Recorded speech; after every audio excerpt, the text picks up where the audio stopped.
એક વાર્તા કરીશું, ગધેડાની વાર્તા.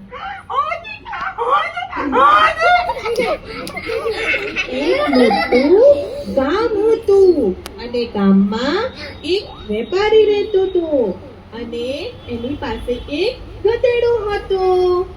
પણ ગધેડો બહુ જ આળસુ હતો. વેપારી રોજ ગધેડાની ઉપર મીઠાની થેલીઓ મૂકીને બજારમાં વેચવા જતો હતો. રસ્તામાં તેઓને એક નદી પાર કરવાની હતી. એક દિવસ નદી પાર કરતી વખતે ગધેડો અચાનક નદીમાં પડી ગયો અને મીઠાની થેલી પણ પાણીમાં પડી ગઈ.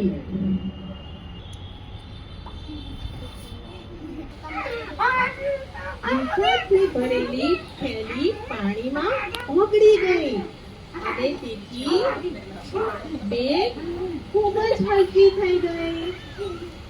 આ કારણે ગધેડો ઘણો ખુશ થયો.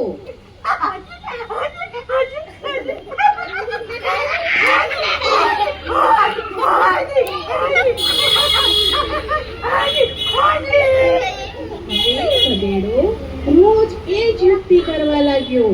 રોજ જતો અને પડી જતો અને મીઠાની થેલીઓ પણ નદીમાં નાખી દેતો, જેથી એને વજન હલકું પડી જાય.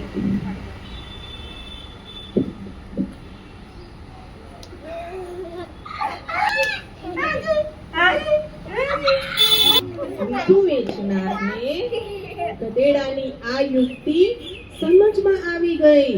એ સમજી ગયો કે રોજ ગધેડો જાણી જોઈને નદીમાં પડે છે. બીજા દિવસે વેપારીએ ગધેડાને પાઠ ભણાવવાનું નક્કી કર્યું.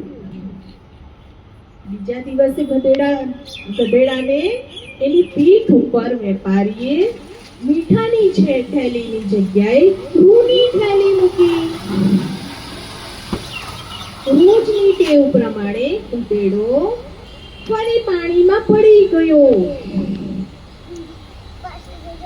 અને ગધેડાની પીઠ ઉપર મૂકેલી થેલી પણ પડી ગઈ. ગધેડાની વાતથી અજાણ હતો કે એની પીઠ ઉપર મીઠાની થેલી નહીં પણ રૂની થેલી હતી.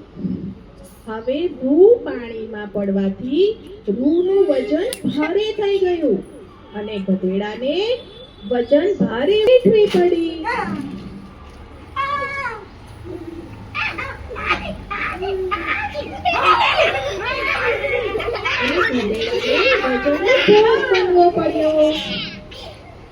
તો આપણે આ પાઠમાંથી શું શીખવાનું મળ્યું